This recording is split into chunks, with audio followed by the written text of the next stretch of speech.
Hello everyone, good afternoon. कैसे हैं आप सब लोग? आज का ये जो हमारा सेशन है वो हमने बेसिकली उन स्टूडेंट्स के लिए रखा है जो एनडीए, सीडीएस या फिर अदर कोई कंपटीशन की तैयारी कर रहे हैं। देखिए, इंग्लिश जो है, आज का जो हमारा लेक्चर है या फिर हम बोल सकते हैं जो आज का हमारा ये वीडियो बनाया गया है वो बेसिकली इंग्लिश जो टॉपिक है, हमारा इंग्लिश जो सब्जेक्ट है कॉम्पिटिटिव एग्ज़ाम्स में पूछी जाती है, उसके पर्पज़ से बनाया गया है। ठीक है, तो जैसे कि आप सभी लोग प्रिपेयर कर रहे हैं तो इंग्लिश में किस तरीके के क्वेश्चंस आते हैं या फिर किस तरीके से आपको इंग्लिश प्रिपेयर करनी है, उसके पॉइंट ऑफ व्यू से हम ये वीडियो लेकर आपके लिए आए हैं। देखिए, जो इंग्लिश है वो बेसिकली हमारी जो एग्ज़ाम में आती है वो ग्रामर आती है, ग्रामर। और ग्रामर होती क्या है? तो ग्रामर हमारा जो है सेट ऑफ रूल्स होता है, यानी कि ग्रामर इज़ व्हाट, क्या है ग्रामर? अगर हम ग्रामर की बात करें तो ग्रामर हमारा सेट ऑफ रूल्स होता है। जैसे कि उसमें आप देखेंगे बहुत सारे अलग अलग टॉपिक्स हैं जिसमें हम नाउन पढ़ते हैं, प्रोनाउन पढ़ते हैं, एडजेक्टिव पढ़ते हैं, टेंसेस पढ़ते हैं, ओके, डायरेक्ट इनडायरेक्ट स्पीचेस पढ़ते हैं, या फिर हम एक्टिव एंड पैसिव वॉइस पढ़ते हैं। और इसमें हमारे कुछ अगर हम बात करें तो वोकैबुलरी में हमारे क्वेश्चंस आते हैं एग्ज़ाम में, जैसे सिनोनिम्स हो गया, एंटोनिम्स हो गए, वन वर्ड सब्स्टिट्यूशंस हो गए, या फिर आपके इडियम्स एंड फ्रेजेस हो गए, तो या फिर फ्रेजल वर्ब्स हो गए। इस तरीके के क्वेश्चंस हमारे एग्ज़ाम पे आते हैं। तो जो ग्रामर है हमारी, उनसे अलग अलग टाइप के क्वेश्चंस पूछे जाते हैं। जैसे स्पॉटिंग एरर्स आपसे पूछे जाते हैं, यानी कि आपको सेंटेंस दिया रहता है, उसमें आपको एरर फाइंडिंग करनी होती है, या फिर आपको सेंटेंस दिया गया होता है उसको आपको इम्प्रूव करना होता है, या फिर आपको फिल इन द ब्लैंक्स के क्वेश्चंस आते हैं। तो ग्रामर कंप्लीटली हमारी जो है इसी में कवर की जाती है, एरर में, या फिर अगर हम बात करें फिल इन द ब्लैंक्स में, क्योंकि अदर जो सेक्शन है हमारा वो हमारा वोकैबुलरी सेक्शन होता है, जिसमें जैसे कि मैंने आपको बताया अभी वर्ड मीनिंग पूछे जाते हैं।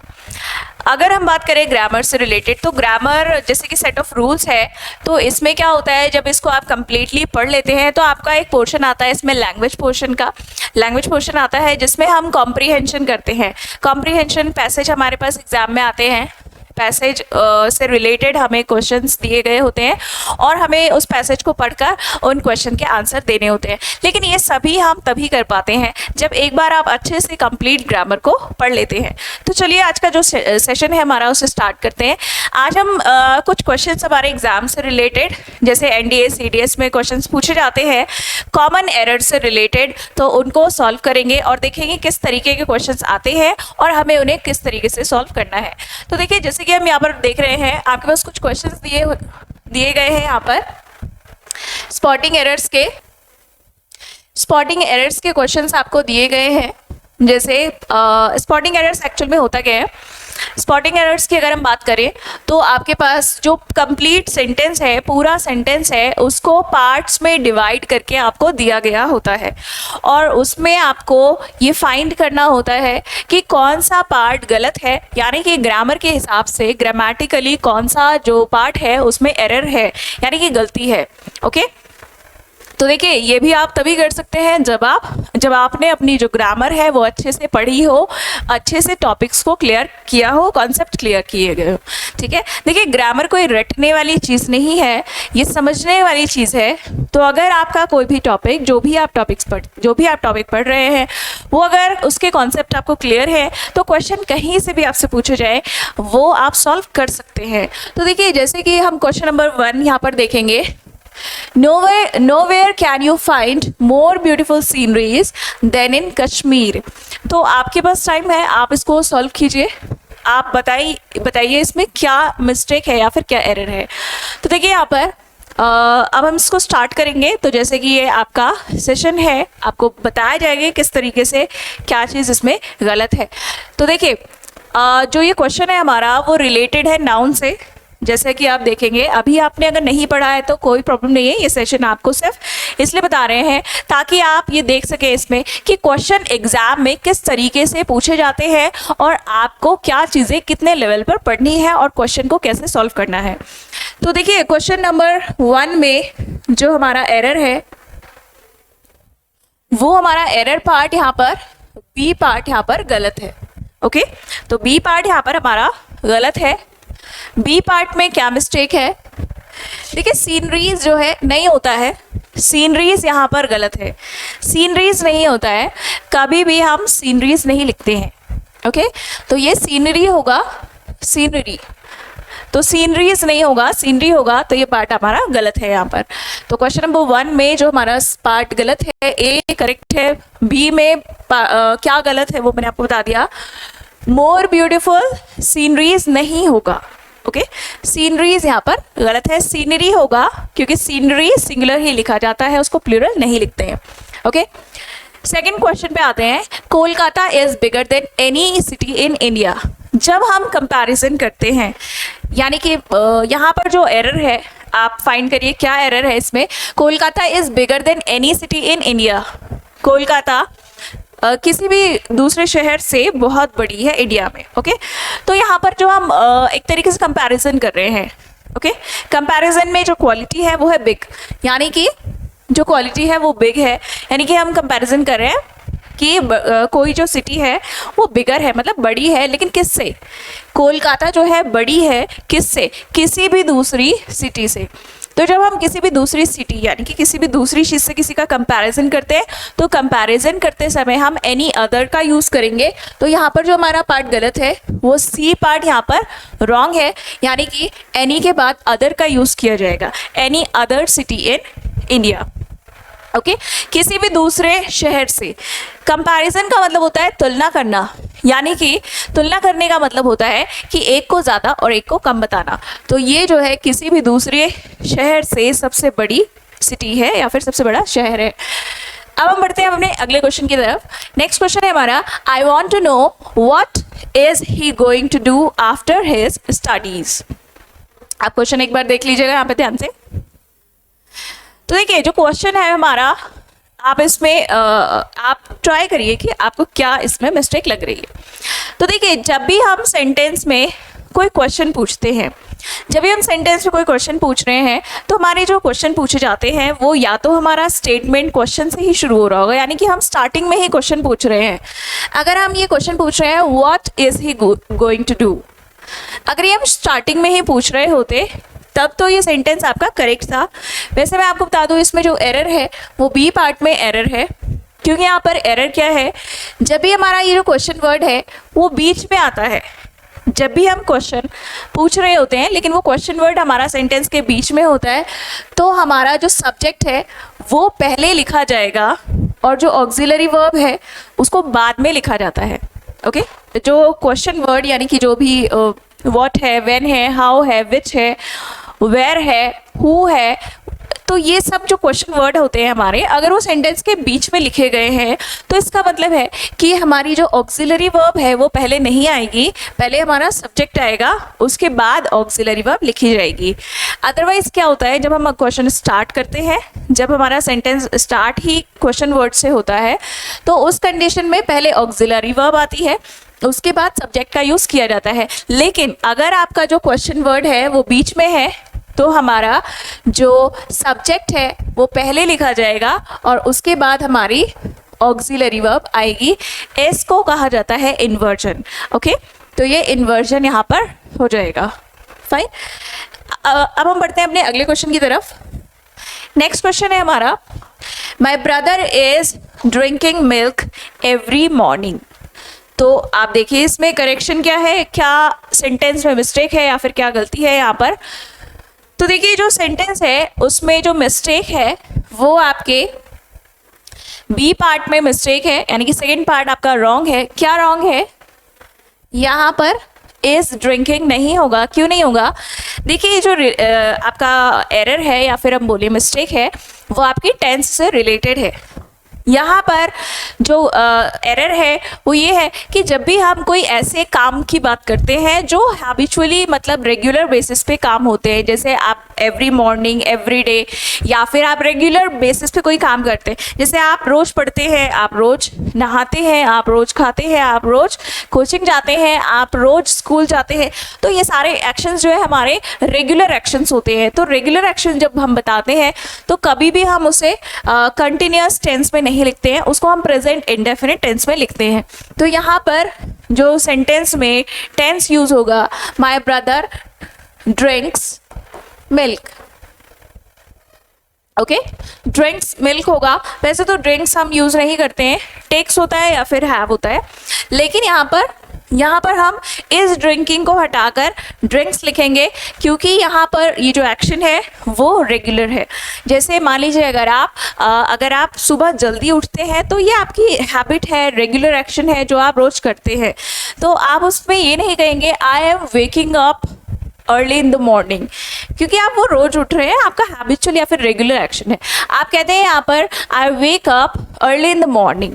ओके, तो उसी तरीके से my brother drinks milk every morning, इस तरीके से सेंटेंस लिखा जाएगा।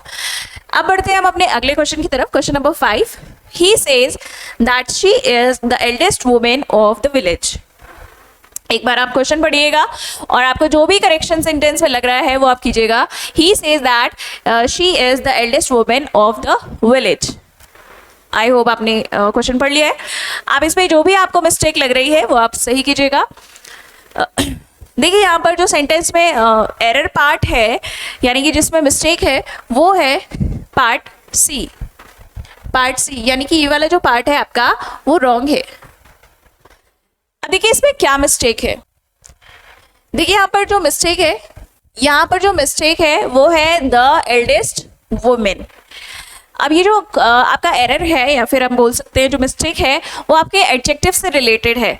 एडजेक्टिव से रिलेटेड कैसे है? देखिए जब भी हम बात करते हैं एडजेक्टिव में डिग्री की, तो डिग्री में हमारे पॉजिटिव डिग्री आती है, कंपैरेटिव डिग्री आती है एंड सुपरलेटिव डिग्री का यूज़ किया जाता है। पॉजिटिव जैसे good, better, best, good positive, better comparative and best superlative.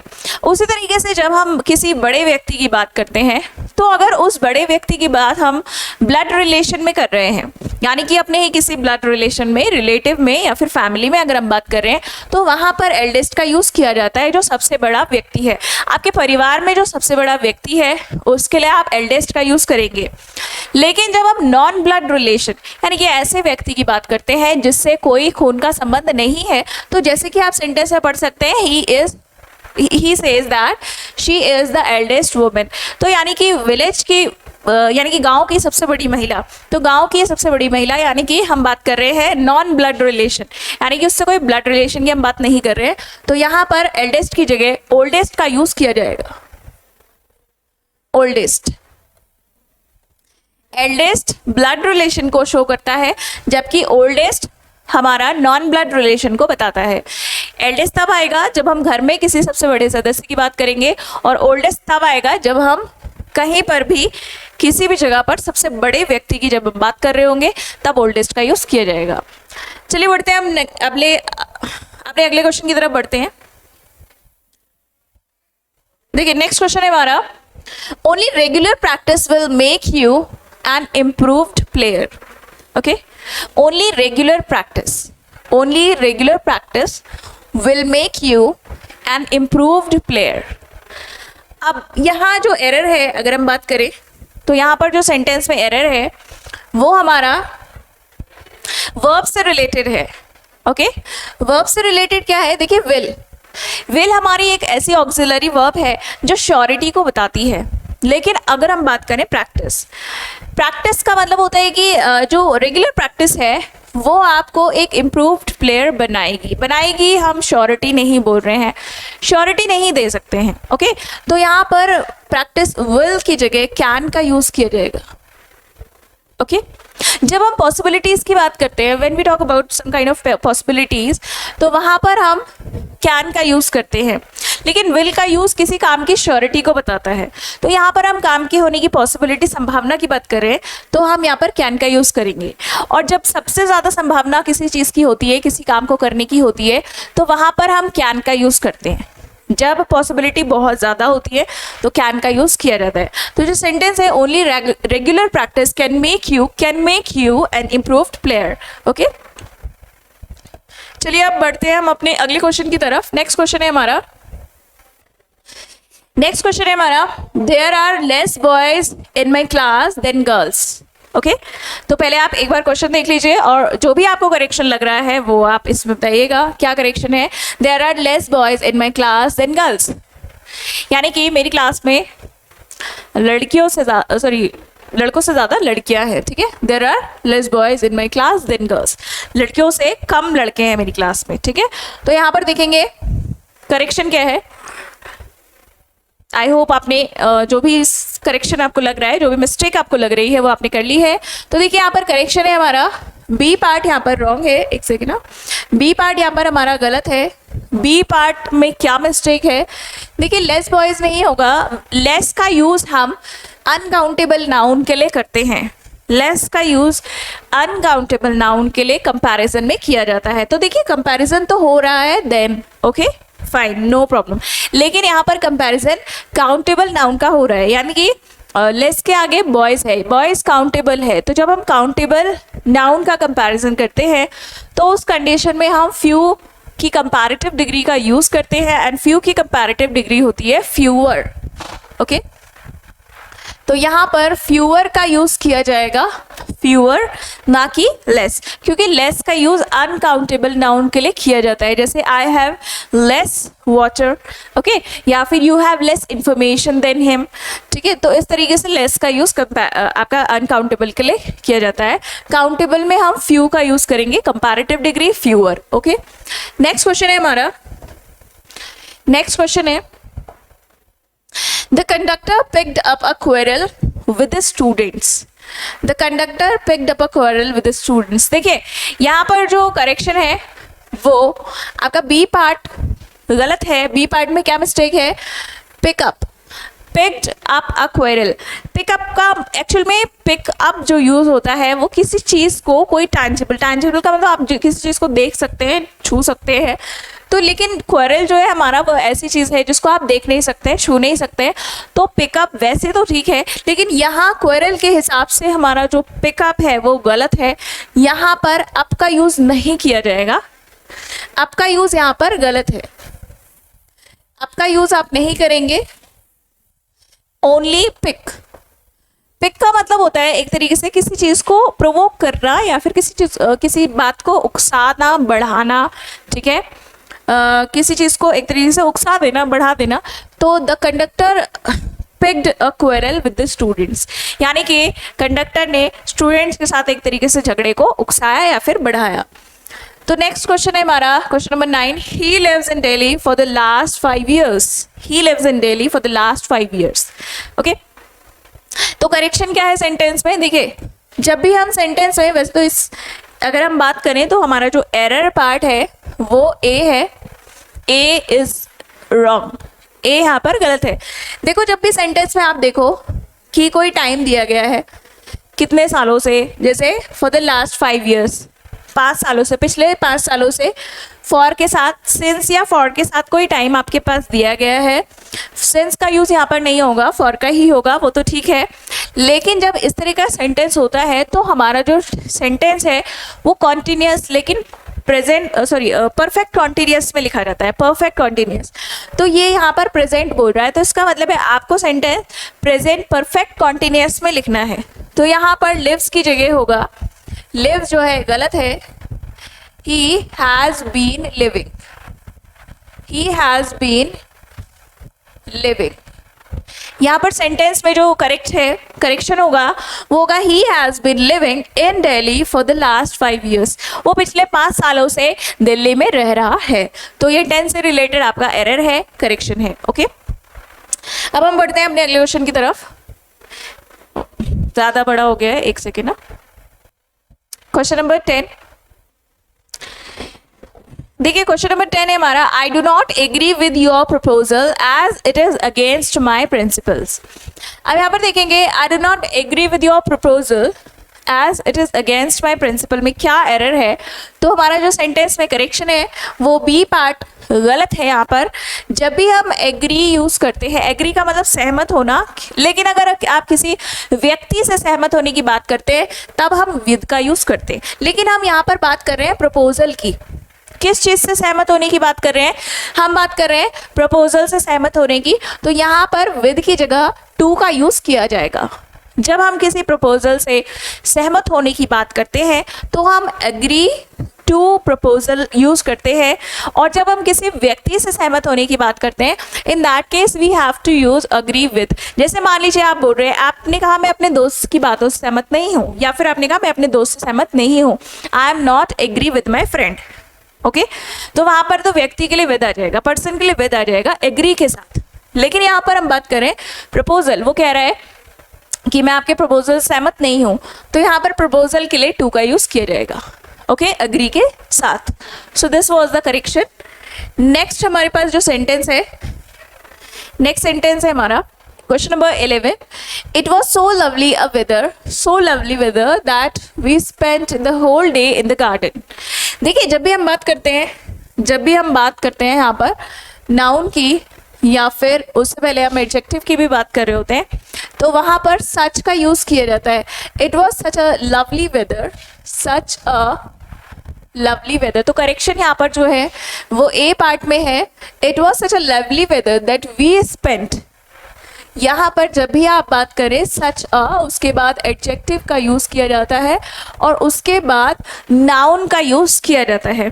Okay, तो इसलिए यहाँ पर सो का यूज नहीं किया जाएगा। सो का यूज तब किया जाता है जब उसके आगे सिर्फ एडजेक्टिव हो, कोई नाउन नहीं है।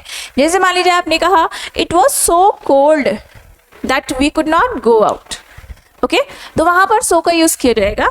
अदरवाइज सो के आगे अगर कोई एडजेक्टिव के बाद एक और नाउन भी दिया गया है, in that case we have to use such. Okay, such का यूज किया जाएगा। अब बढ़ते हैं हम अपने अगले क्वेश्चन की तरफ। नेक्स्ट क्वेश्चन है हमारा, The two friends walked besides each other in silence. Okay? अब देखिए यहाँ पर two friends walked besides each other। जब हम बात करते हैं अपने लेफ्ट या फिर राइट की अगर हम बात करते हैं, यानी कि हम जस्ट अपने बगल वाले व्यक्ति की अगर बात करते हैं, तो वहां पर हम बिसाइड का यूज करते हैं, ना कि बिसाइड्स का। तो यहाँ पर जो करेक्शन है वो बी पार्ट में गलती है, बिसाइड्स की जगह बिसाइड का यूज होगा, क्योंकि जो बिसाइड्स है वो एडिशनल चीजें बताता है। जैसे आपने कहा मेरे पास मोबाइल के अतिरिक्त लैपटॉप भी है, I have mobile besides laptop, तो वो एडिशनल बताएगा, ना कि किसी व्यक्ति की पोजीशन। लेकिन वो बता रहा है कि दो दोस्त अगल बगल में चल रहे थे चुपचाप, ओके, साइलेंस में, यानी कि चुपचाप बिना कोई बात किए। तो बगल बगल में चल रहे थे, मतलब जैसे आप दो दोस्त जा रहे हैं, एक बगल में आपका कोई दोस्त है, तो उसके लिए आप बिसाइड यूज करेंगे, ना कि बिसाइड्स। ओके, चलिए नेक्स्ट है हमारा question. He suggested us that we should try to improve our condition by beginning to work hard. Okay, correction क्या है? he suggested us that we should try. he suggested us। तो जो भी correction इसमें आपको लग रहा है वो एक बार क्वेश्चन पढ़िएगा, जो आपको करेक्शन लग रहा है वो बताइए इसमें। he suggested us that we should try to improve our condition by beginning to work hard. Okay, जी बिल्कुल, इसमें कोई भी करेक्शन नहीं है, इसमें सेंटेंस आपका नो एरर। ओके, अब बढ़ते हैं हम अपने अगले क्वेश्चन की तरफ। नेक्स्ट क्वेश्चन है हमारा, a man jumped into the river in a state of depression। अब देखिए यहाँ पे जो करेक्शन है, a man jumped into the river in a state of depression, तो यहाँ पर जो करेक्शन है वो है आपका सी पार्ट यहाँ पर गलत है। सी पार्ट क्यों गलत है? देखिए, जब हम बात करते हैं कोई नेगेटिव चीज की, तो वहां पर हम स्टेट वर्ड का यूज नहीं करते हैं। ओके, यहां पर हम यूज करेंगे fits. In a fits of fits मतलब एक तरीके से डिप्रेशन में क्या होता है, फिट्स जैसे कि हम जिसको बोलते हैं एक तरीके से चक्कर आना, दौरे पड़ना या फिर बेहोश हो जाना, तो उसके लिए यूज किया जाता है फिट्स। ठीक है, तो यहाँ पर in a fits of depression होगा, ना कि in a state of depression. Okay, तो ये करेक्शन यहाँ पर था। नेक्स्ट क्वेश्चन है हमारा क्वेश्चन नंबर 15। क्वेश्चन नंबर 15 है हमारा, ही sad he was an employee of the gas company and had come to inspect the gas connection। यहाँ पर जो भी करेक्शन आपको लग रहा है वो बताइएगा। he said he was an employee of the gas company and had come to inspect the gas connection। Okay, तो जो भी आपको करेक्शन लग रहा है वो बताइएगा। बिल्कुल, यहाँ पे जो करेक्शन है आपका वो डायरेक्ट इनडायरेक्ट स्पीच से रिलेटेड है। देखिए जब भी हम डायरेक्ट से इनडायरेक्ट में बदलते हैं तो ये हमारा पास्ट में चलता है सेंटेंस। तो हमारा जो पार्ट है वो ए पार्ट गलत है, क्योंकि जब हम इस रिपोर्टिंग जो हमारी रिपोर्टिंग वर्ब होती है एंड जो हमारी रिपोर्टेड स्पीच होती है, उन दोनों को जब जोड़ते हैं तो वहाँ पर दैट का यूज़ किया जाता है। तो यहाँ पर दैट का यूज़ किया जाएगा। He said that he was an employee of, okay, he said that, तो यहाँ पर दैट जो है कंजंक्शन का यूज किया जाएगा। नेक्स्ट हमारा जो क्वेश्चन है, सॉरी नेक्स्ट जो हमारा क्वेश्चन है यहाँ पर वो है over 300 farmers marched through the capital to protest against the new tax। Okay तो जो भी आपको करेक्शन लग रहा है वो आप कीजिएगा यहाँ पर। over 300 farmers marched through the capital to protest against the new tax। जो भी आपको सेंटेंस में करेक्शन लग रहा है वो बताइएगा। जी बिल्कुल, इसमें जो है कोई भी करेक्शन नहीं है। देखिए वैसे मार्च थ्रू का मतलब हो गया, मार्च थ्रू मतलब कैपिटल से होते हुए पूरा उन्होंने जो है मार्च किया, बट हम इसको ऐसे भी बोल सकते थे कि मार्च टूवर्ड्स मतलब इसकी तरफ, कैपिटल की तरफ, ऐसा भी बोल सकते थे।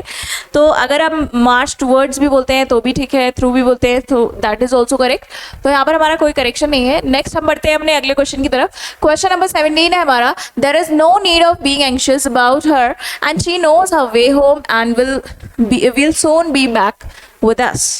जो भी करेक्शन आपको लग रहा है वो बताइएगा इसमें। there is no need of being anxious about her as she knows her way home and will soon be back with us।